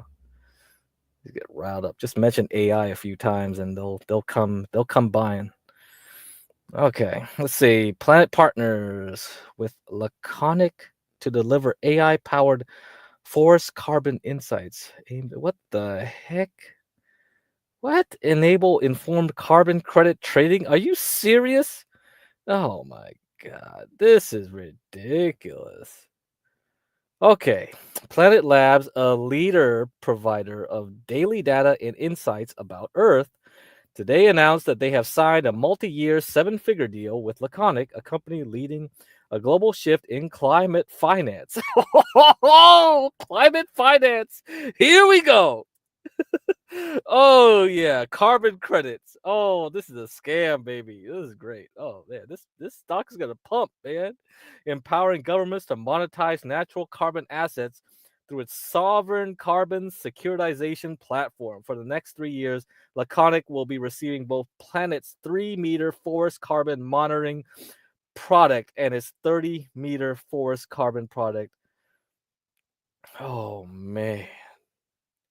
Laconic operates the data management and interchange platforms SADAR, Natural Capital Monetization, which provides the structured data, real-time tracking, and AI-powered verification required for carbon securities to trade efficiently in the global market. With Planet's satellite data-derived forest carbon products, Laconic will receive AI-powered forest carbon insights from around the globe. With these novel geospatial data feeds, Laconic will offer their customers accurate trends, correlations, and predictions to instill trusted trading confidence and empower. Oh man, you know what this is? This thing is to snitch on you. If you cook, let's say you go out in your yard and I just get a bunch of coal and start roasting a big hog. This thing will find me out and start giving me a parking ticket for carbon credits. Oh, this is amazing. Oh, yeah. Buy this stock, bro. Buy this stock. This stock is going to the moon. This is it. This is it. I am bullish on dystopia. Yes, right, all-seeing guy. This is dystopia. I am bullish on dystopia. I believe this will happen. You will live in a dystopic world. Don't worry, this will happen. But anyway, so aside from that, that was a fun aside. Let's go. Let's go to Mark Newton here. This guy taught me about cycles. He was the one that introduced me to this stuff. Welcome to Global Money Talk, brought to you by Sampro TV. Greetings to all of our viewers from across the United States, Korea, and around the world. We're coming to you live from the floor of the New York Stock Exchange in New York City, the financial capital of America. I'm your host, Tai Wong, and joining us today is Mark Newton, Head of Technical Strategy at Fundstrat Global Advisors. Mark, thank you so much for coming on the show. It's my pleasure. Thanks for having me. Well, it's a really, really exciting time. A lot to talk about today. First thing I want to start with is 6 months ago you said that this is the year, a year for risk taking, and you hit it on the nose. It's been a great year. So I guess my first question is, what is the outlook, going forward now, next couple months until the inauguration, and then perhaps the first part of 2025? Look, it's been an amazing year. It's honestly been the best election year in over 40 years, which is incredible. Election years typically tend to be quite bullish, as well as pre-election years. We're heading into a year that has a potential of not being as good as this year, and it's important to recognize that normally the first and second years of an administration can be not as robust in terms of returns. There are a few things that have cropped up that are actually a little bit of a technical problem. We have seen some breadth deterioration of late that I think needs to be addressed. Like technology, honestly, has not really participated to the extent we'd like to see really since the month of July. And so we've seen many popular breadth gauges start to pull back. Look, the market is in a seasonally good time of year. Usually November, December are some of the best times of the year, but we've already rallied about 15% off the August lows in about 15 weeks, so about 1% a week. We rallied August, September, and October without really skipping a beat. So a lot of those gains are already in the market, and we started to show a little bit of evidence of slowing down of late. So the real question is, can tech participate and help get us there between now and year end, or do we need some consolidation that might happen in the early part of December? The bigger picture, though, is that the market is still intermediate term in very good shape. And heading into 2025, I do anticipate that we'll see, further gains, and we should be able to push up to hopefully levels right near 66.50 or so, which would be about a 12 to 15% gain from here. I think the first part of the year has the potential of being much stronger than the second half. And so that's just based on my own cycles that I look at. So perhaps the 10% gain, 66.50 in the first half, and then a second half, maybe some consolidation. I do suspect we'll get consolidation. Some of these cycles, made popular by Edward Dewey going back over the last 100 years, have been actually quite bullish and pretty important when looking at market cycles. And one is just the 41-month cycle that governs stocks. And so historically, when you look at patterns, it had a great bottom back in 2022, and we've risen now for the last couple of years, and now it's showing evidence potentially of peaking out sometime mid-2025. So I think investors, are still in good shape. We have lots of great sector participation out of areas like financials and industrials that have come to life, and hopefully on the promise of deregulation and more tax-friendly policy. But at the same time, we all have to wonder about the impact of tariffs and what that's going to do for the economy and really the global landscape with the ongoing wars and how this will all come into shape. So, there's a lot to worry about. Normally that's a good sign for investors, but for the time being, it's right to sort of stay the course if you have an intermediate term time frame. So we've had this Trump trade that surged and then sort of backed off a little bit. How do you feel about that? The Trump trade, generally? Well, it's interesting. You hear the media sometimes begin to talk about a narrative that becomes consensus, like a Trump trade, when you talk about tariffs. And I think it's a little bit short-sighted, and it doesn't consider the extent to which this fragile Chinese recovery likely will set to counterbalance that. It actually could be quite deflationary as well as the fact that general AI technology bias is also pretty deflationary also as well. And on a third point, we know that the U.S. is set to almost double our oil production. We're already pumping about 13.5 million barrels of oil a day, and that's almost at a new record. And so that's going up and up. And I think as the supply of crude gets higher, that's going to put substantial downward pressure on crude oil between now and the middle part of next year. So if crude falls and the Chinese recovery proves to be somewhat feeble, that certainly will fight our inflation battle for us and help inflation to fall even faster. So for those that are saying interest rates are rising because of potential tariffs, I would argue some of that is just due to economic strength. It's actually gotten, signs, it's gotten much better in recent months. We've seen evidence of recovery. The dollar and yields are going up for that reason. I sense that they're actually going to roll over and start to pull back in the months to come. But the trend in the dollar still seems quite strong. If there's any takeaway from potential Trump policy, it's really that the U.S. should be one of the better places in the world for investing. A lot of these Mag 7 companies, which have all changed our lives for the better, still doing quite well. And unfortunately, that means that emerging markets likely are not going to be as good of an investment, I think, for 2025. So in terms of the dollar, and I guess we could use the euro as a proxy, or the dollar index, whichever you think might be better. Do you look at it in terms of also a strong first half and then maybe petering off a little bit in the second half of 2025? I think that's right. I mean, the dollar is heading into a very weak period of seasonality coming into December. It's one of the worst months going back over the last 20 years for the U.S. dollar. And so we've had a big run. The dollar is up to the highest level now. If you look at DXY since October of last year, facing some resistance. We hear now that the weakness of the yen potentially could give the BOJ room to hike. So there are reasons why the yen potentially could rally as well, and that's important. But the euro, has that same seasonality, but inverse, and normally can show gains, in the month of December. So I sense that we're in for a small decline in December into the new year, and then we likely reassert an upward trend in the dollar that can take us higher into likely sometime next summer. Question, moving a little bit into commodities, you just mentioned oil that you think could potentially, we're pumping so much that we would be in a downtrend with the occasional spikes. How about gold? Gold's had a phenomenal year, a bit of a drawdown, and it's now coming back quite strongly. And thoughts on that? I love precious metals. I think that's really the place to be heading into 2025. I see this recent pullback is starting to stabilize and turn higher for gold. I think gold is more attractive than silver. Silver obviously is tied to potentially that Chinese recovery, and so gold is really preferred over silver. I think gold moves back to new all-time highs, likely into year-end.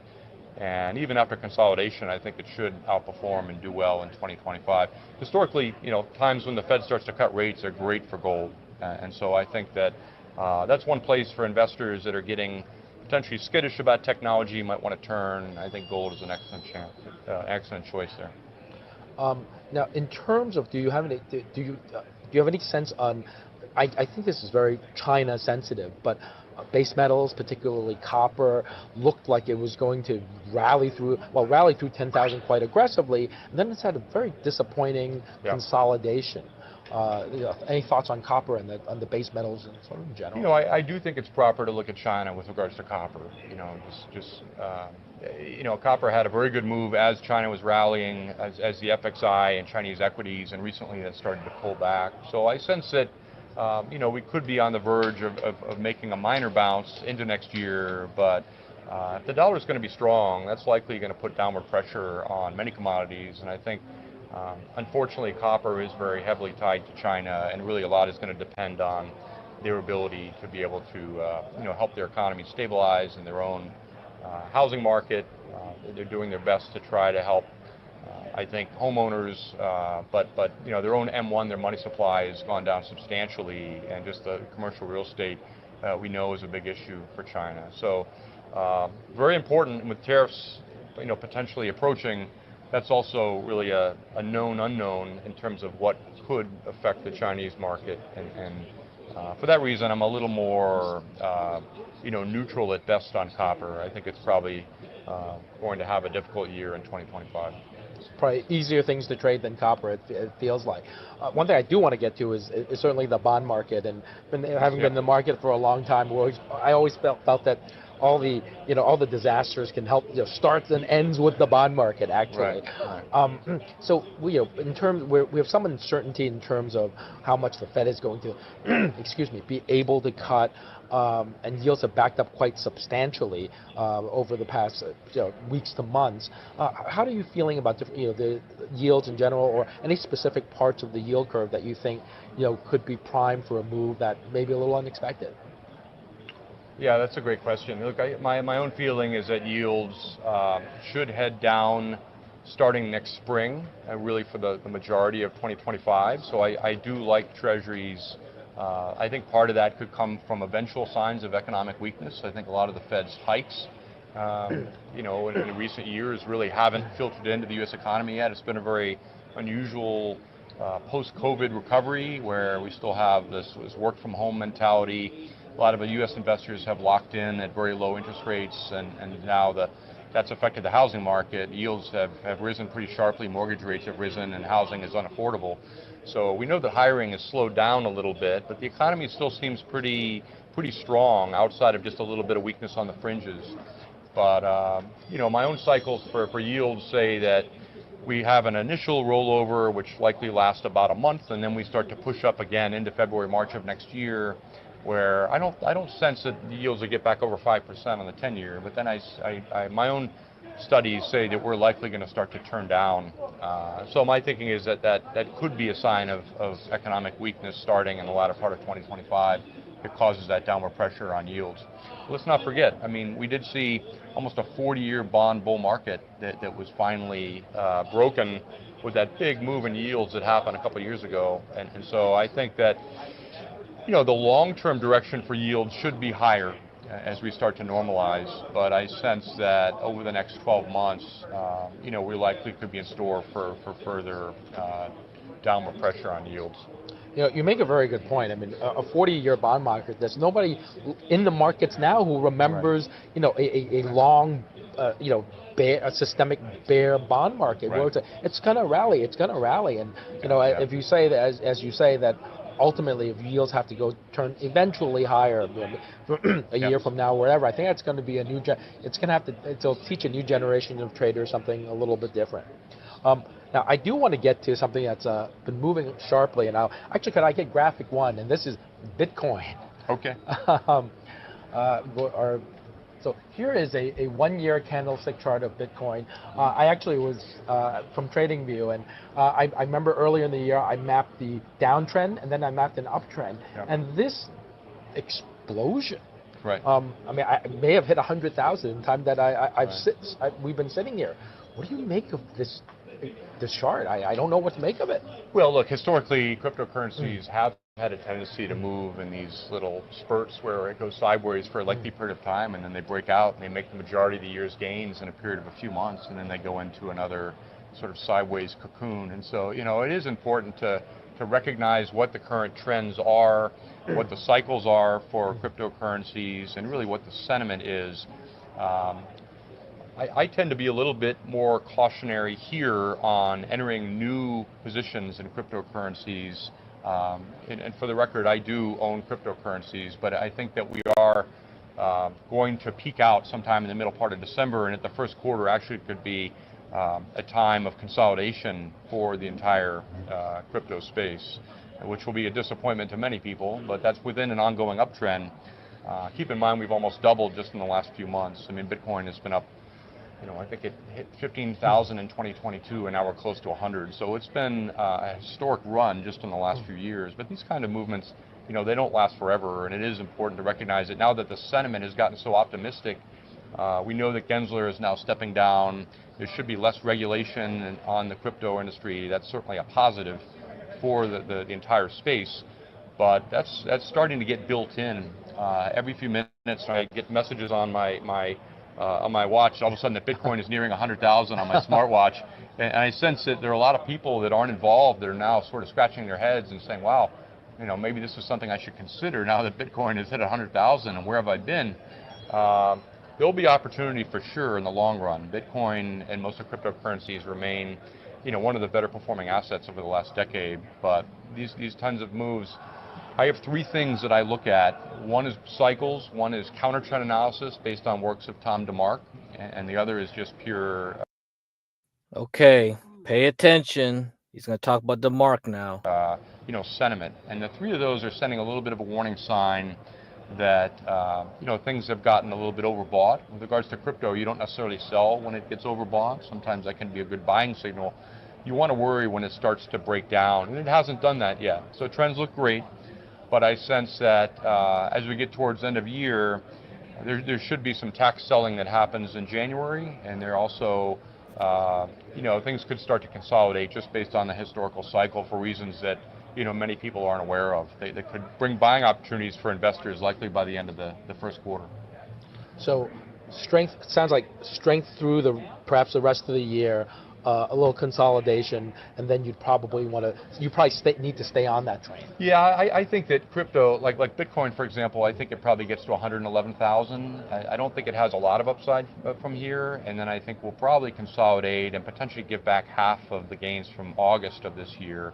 That would get us where? Potentially to like 50, 60,000 or so potentially. And just looking at the larger move, I don't know exactly where it bottomed in the fall before it began this recent run, but I sense that a pullback to 60, 65, potentially down to 50, and if that happens within a 3-month window, that would present some very attractive opportunities to buy Bitcoin for a further rally that likely will take us up into next October. So that's my thinking of when potentially a peak would happen next fall.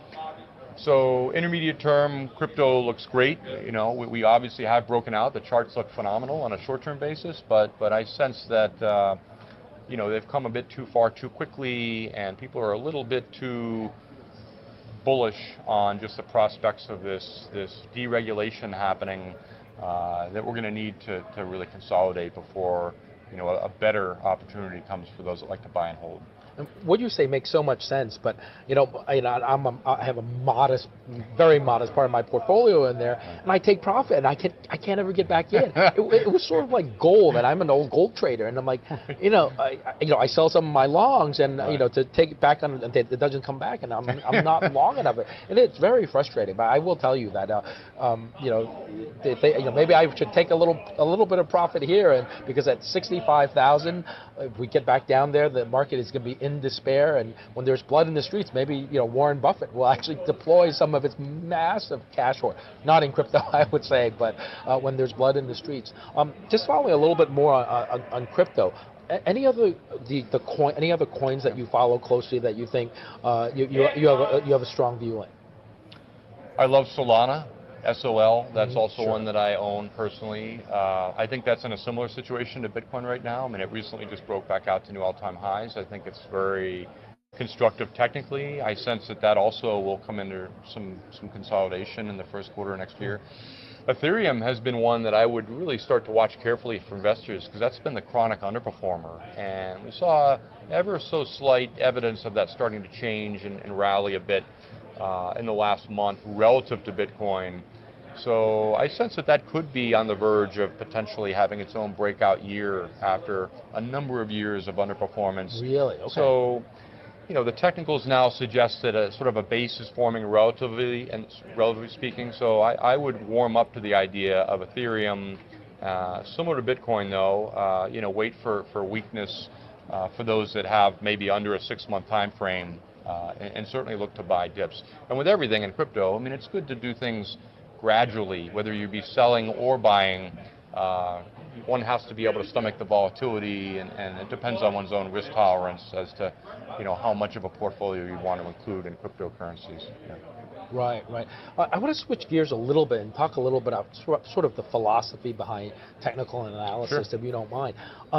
So in my mind, tell me if I'm wrong, but the technical analysis is useful in that it sort of captures the emotion and the thinking and the fears, I guess, of the people who are trading it. Am I right there? Well, technical analysis allows one to really strip off the blindfold and examine whether trends are higher, lower, or sideways. And it just captures price action along with volume, but one has to include sentiment and seasonality, and there are hundreds of different indicators that one can make use of depending on one's own time frame. So some of us are better suited for, day trading, some are better swing traders, some are better long-term investors, and there are technical indicators that work for each of those, but it's always beneficial for investors to make use of something which will help to line up your fundamental idea with something that actually is starting to show good price action and actually participate, to be able to reflect, help to line up your fundamental idea with something that actually is starting to show good price action and actually participate, to be able to reflect those fundamentals. And that's not always the case. I mean, sometimes things can be sideways for a lengthy period of time, and people look at Microsoft and they think, wow, a phenomenal company, and it is, but the stock's gone nowhere since February. And so by using technicals, one can enjoy movement in software companies like Palantir that are showing excellent strength, and just waiting on other stocks while they attempt to break out and really participate. So I find it, a great way to strip out that emotion, to your point, to be able to look at things and really understand why price is moving, and to some extent you come to learn over the years that there's very little that the Fed does or what earnings do, or any sort of economic data that oftentimes help to describe what's happening on a day-to-day basis in the markets. I mean, a lot of it is based on cycles and sentiment. It's less about, earnings that drive stocks on a day-to-day basis, and the more you learn about psychology and sentiment, it just really it helps one to really discover, how technicals can really aid one in investing. Do you approach, sort of single name stocks or a commodity a little bit differently than when you're looking at the technicals for something like an index, or there's a lot of names to it? Is there a little sort of a difference that you keep in the back of your mind for the benefit of our viewers who might not? No, I don't think so. Look, honestly, I was always taught to buy high, sell higher, and sell low, cover lower. I don't like to buy dips. Many of us have tried. You hear, it's human emotion to want to buy low, sell high, but rarely does that work as well in practice. When you try to buy something that is, has been, under a lot of pressure, and you might hope that it's fundamentally worth a lot more, it's just very, very difficult. You almost always want to concentrate on things that are within 5 or 10% of 52-week highs, or even 26-week highs, something that is starting to show good price action. William O'Neill wrote a whole book about this, and he studied over the last 100 years the stocks that went on to make 2, 3, 4, 500%, and they all have one thing in common. They all moved to new all-time highs before that move started. And so investors, often might want to look at things that are starting to show strength, which does bring one into more of a momentum-based strategy. Fortunately for anybody that's invested in markets this past year, that's exactly what's worked for U.S. markets. It doesn't always work, but that has been the number one style, has been momentum. There will be periods of time when you want to concentrate on more quality and value. We still seem to be very much in a growth phase. So, earlier you mentioned the mark, and I've looked at the mark a little bit. All right, pay attention. I don't know it very well. I know it's like the 9s and the 13s, but you do hear it from time to time. And I don't, I'd like to. Could you explain a little bit about the thinking behind the mark and how useful it, you found it, in your experience, and what are the times to use it, and what are the times that sometimes it doesn't work as well? Look, Tom DeMark is a genius. He certainly has created many indicators after his name. I find it an excellent tool for using counter-trend analysis on existing tools that I already use that are more trend-following in nature. So if a stock is breaking out, one might ordinarily say, well, is this too extended or not? And by the use of DeMark's indicators, one can find things that will give you sells within uptrends and buys within downtrends that most trend-following technicians ordinarily might not even consider. So it's a good confluence to a trend-following portfolio to utilize something that is counter-trend. And so normally, a lot of this is based on the principle of Fibonacci, 8, 13, 21. DeMark actually has, for example, 9 count. If something moves up and you have 9 consecutive closes that are above the close from 4 periods ago, then that will give you your so-called TD sell setup. And then oftentimes you get consolidation, sometimes a reversal. he built on that something that's called the TD countdown, TD standing for Tom DeMark. So when you have 13 closes above the high from 2 bars ago, you complete, and they have to happen consecutively, you get your so-called TD sequential exhaustion count, or a so-called sell signal. So I've learned to use these on many different time frames. I find they're particularly helpful on a relative basis when looking at sectors, when looking at stocks, when looking at indices. It's very wonky type stuff, and so I don't want to bore the listener by any means, but it is something I find very useful to really help to, you know, add something to my existing toolkit as a way to approach markets. Yeah, I appreciate that, because sometimes when I see a tool, I feel a need to understand why it works, and, right. and sometimes, you know, Tom DeMark has done really, as you say, has done really right. well, and there's really not a lot of free access to DeMark. I don't think there's any free access to DeMark actually. Well, one can buy his books, but yeah. that doesn't necessarily tell the whole story. It's really important to watch how those indicators work live. He does have software, it's called Symbolic, that I use. It's a little bit cheaper than Bloomberg. It Right. allows one to make use of that. That's quite genius, getting himself hooked up to Bloomberg, right? How many people, 325,000 terminals, and that's right. just a fraction of those who buy them. I mean, what a deal. It's a great business model. One thing I also want to ask you to explain a little bit in your thinking behind it is Elliott Wave. Okay.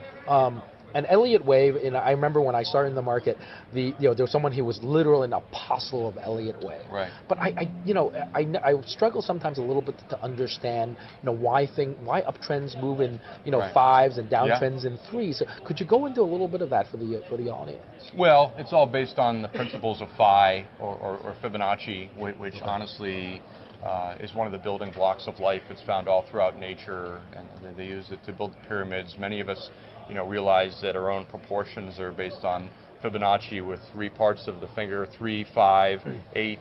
A lot of it is all related based on the principles of, and so, uptrends occur in what they call motive waves, or 5 waves higher, and then you have 3 wave corrections. 5 and 3 is 8, and a lot of it is very important to looking at a move to get an understanding of when you see gaps within stock prices, and those can often be wave 3s.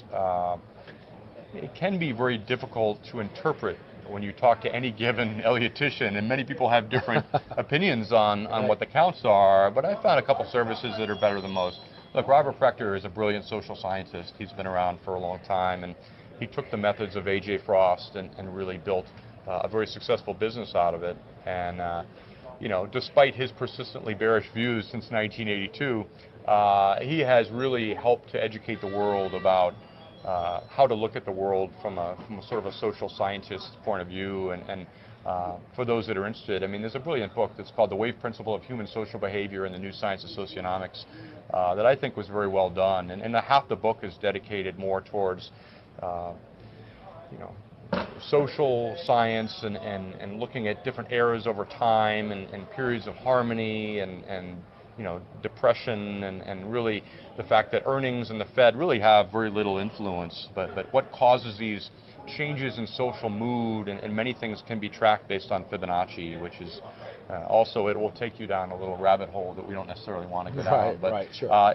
Brilliant indicators, and it's all about using them, in my view, for coming up with projections for stock prices, for risk management, and just to look at the market a little bit differently. Do you like it a little bit better sort of long term or shorter term, or it depends on the situation? Very much shorter term. Yeah, I think the recent bounce over the last few days has been very corrective, and is one of the things that leads me to believe that the market could have actually some downside into the early part of December, which might seem like a shock to most investors just given the bullish seasonality of this year. But the wave structure seems to indicate that the peak that happened on November the 11th likely might have some legs before we can eventually push back higher. Right. And inescapable these days when we're talking about, we seem to be talking about AI kind of constantly. Do you see AI being used in sort of technical analysis where potentially you train something to look for the patterns and look for the moves that, as one analyst, you can't possibly follow 100 markets that closely? Do you teach an AI to follow something for you and alert you when there's something worth looking at. That's a brilliant idea. Eventually I'll have the knowledge to be able to do that. I mean, right now I haven't used AI nearly to the extent I can. I think that I like to, I don't want to outsource myself, so to speak. I look at the markets very differently, and really, I would love to have something make me more productive in a way to look at markets, but that's challenging. We all have to face the reality that AI is getting stronger and more powerful and will all be a very big influence in all our lives. We have to also figure out a way to regulate it and rein it in and make sure it's used properly. Well, it's a tool, and we should all make good use of it. Let's use it and not have it use us. That's right. Well, Mark, thank you so much for coming on the show. Look forward to having a conversation again soon. Yeah. Thank you very much. All right, very good. You should replay it. Link is in the description for the full. I mean, I played the whole video here, so you can just replay this one. But anyway, DeMark, we got the DeMark, baby. So I'm gonna incorporate some of this if I can figure out what the heck I'm doing. So this will be interesting, very interesting. Here we are. So I'm looking at H bar here. We got, so the fourth 4-hour bar is complete. We got a 13 count here. Sell signal with the C wave 5. Okay, the C5. This is it right there. That's probably it. So we're done for H bar, I think. So I think this will be very good to see some trend exhaustion. This is useful for this purpose. I'm gonna have to play around with it. I'm not an expert at this stuff, I think a lot of these guys they've done, like Rick Benson, he already did a lot of work using these tools, and there's tons of DeMark indicators. Like, this thing is crazy. Even stuff outside the books. So there's a ton of these. So I paid for this piece of crap for the year. So I got my yearly subscription here on the symbol link. So let's see what happens. See if I can figure out if this thing does anything useful or not. I think it'll be fun. I mean, I think this will be fun. If this is what people do in their Bloomberg terminals all day. This is like, oh yeah, let's look at this DeMark indicator, blah blah blah. I'm just looking at a bunch of numbers going up and down with lines everywhere, going, oh yeah, this is the high, this is the high, this is the low, this is the high, this is the low. Anyway, so for at least let's see what the QQQ goes for the daily. Let's go look at the daily. I think we hit a 13 on one of these, right? We got C5 here. See, I think aggressive. Okay, sequential. No, we haven't hit that yet. So we're cool. We're cool. Yeah, we're cool here. I think that's S&P. So look at what the S&P gives me. I think we already hit our 13. Yeah, we hit our 13. We're probably gonna get about 6,077. So watch there. All right, guys, watch that level, 6,077. See if it crashes from 6,077. That'll be funny if this thing works all right. But okay, that's fun. This could be a fun thing for me to play. I've been playing around like the past day or two, just goofing around, figuring it out. But let me remind you, he was talking about Elliott wave towards the end there. Now, this is not necessarily Elliott wave, but it does have a striking pattern, right? When I showed you this, so there's a 200-day cycle, nominal. So it's plus or minus some 50 days. And you get 5 of these 200-day cycles up, 3 down. So that is how Elliott wave does kind of work. But it's interesting. You see this replicated in Bitcoin. So like I said, we have to see. We're in our 4th wave up now, and then there's one more wave up, which is 5. And you heard Mark Newton was thinking like, okay, it's probably going to be October. We're going to hit that 5. What I've seen so far is probably May to June, but things can change. So let's get through this 4th wave up right now, and be warned that the last one, the 5th wave, did not make a significant new high to the fourth one, like the 2018 bull run and the 2013 to 2014 one. So this one,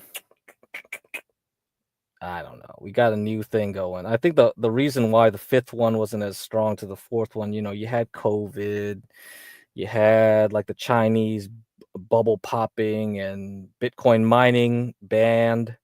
So there was a lot of issues there. Now you're getting a new situation here with Trump, the new SEC. I don't know, altcoin season might take away something. So we got a new set of dynamics coming into play. So wait and see. Okay, guys? But it's going to be an interesting time. Let's for trading at least. Tons of trading. So H-bar is the new leader on the leaderboard. We'll see what happens in the next 24 hours. So see you then. All right. Good night, y'all. Good night.